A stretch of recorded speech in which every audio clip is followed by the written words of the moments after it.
What's up, Geeks 4x4? Today we are going to show you how to put a USB setup from Amazon, link down below, in the garage door section. I like to call it the garage door because it's cool, of your dash. So anyway, let's get to it. You don't need that many tools here. Links down below to this one. Comes with this wire setup, and if you wanted to run it straight to the battery and not run through the original fuse thing, that's fine.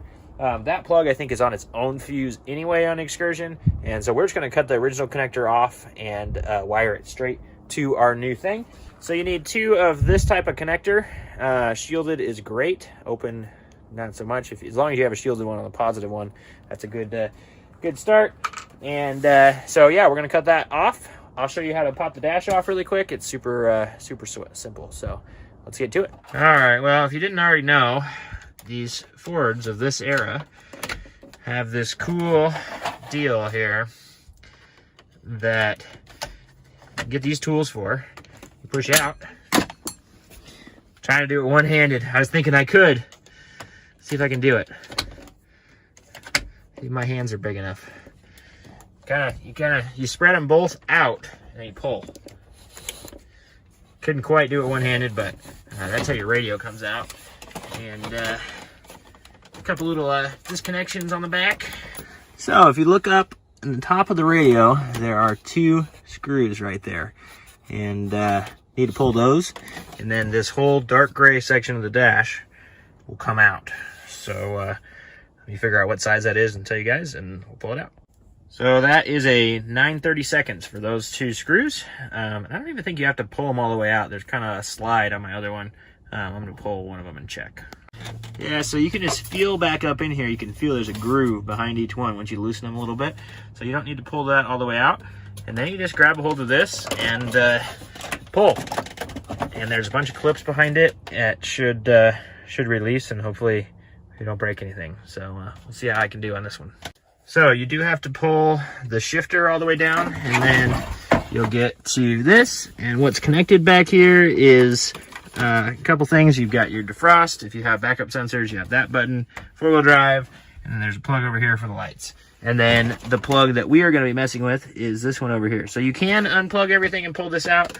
I'm thinking for this particular time, I am just going to unplug this plug. I'm going to hop in the passenger seat and unplug this plug and do my wiring and plug it back in.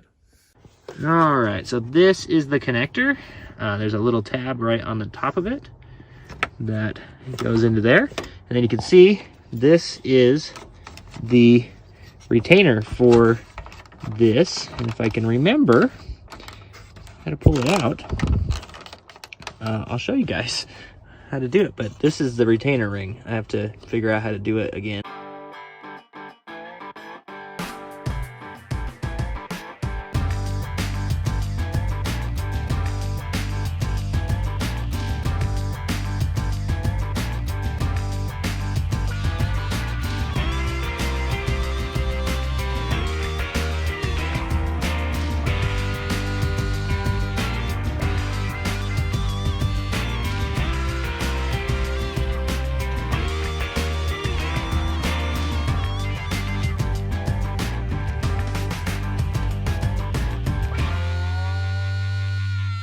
What I'm doing is squeezing it with these big ones that you saw and essentially just bending it so that it came out of there so that I can use this again.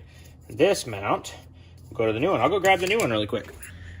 Okay, so all these new ones, they come with these little rubber things on them, and for this particular area you do not need the door over it because we have our own.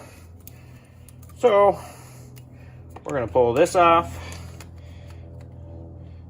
And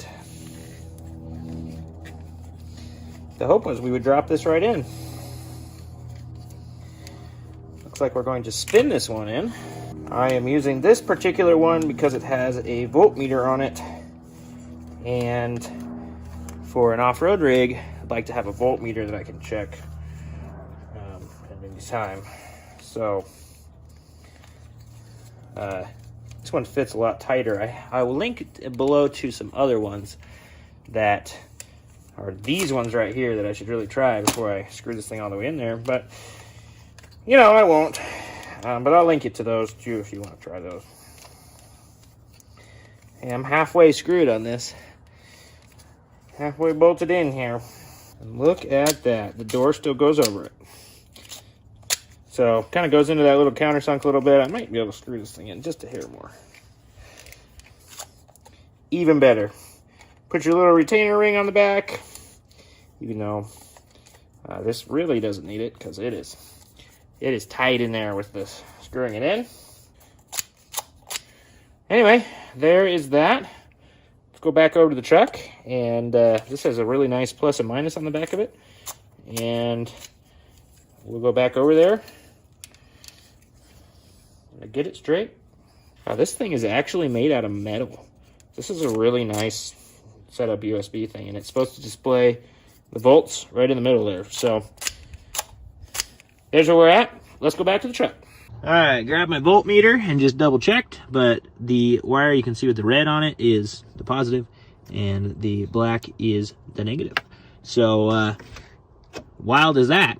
But anyway, when I put those connectors on there, these guys, and we are going to plug this baby in. Add this in. This is live all the time, just so you guys know. So do one wire at a time, and make sure that if you do cut both of them, do not touch them together. If you do, you'll blow the fuse. So don't do that. There it is, all set up, ready to roll. I wanted to throw this last bit because I said I'd update you guys. It's been sitting for, I put this in on Thursday. It's been sitting now, it's Wednesday, and I'm finishing this video.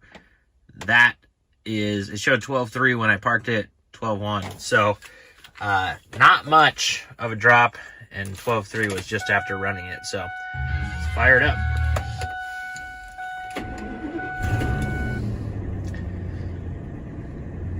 Happy as a clam. Well, that is how you install a USB port in the dash of your Ford Excursion. Super easy install. That thing fit in there with the Titan, threaded in like that. But I'm going to link another one that'll fit as well that doesn't have the voltmeter if you're interested in that. They all have two that you can get. Super easy. You got to do this. It just makes it so nice. You don't have to have an adapter around for anything. So anyway, don't forget to like and subscribe. This build is coming along, starting to get these little things taken care of so that we can start the big stuff. So stay tuned. Big stuff is coming soon. Don't forget to like and subscribe. We will see you next time.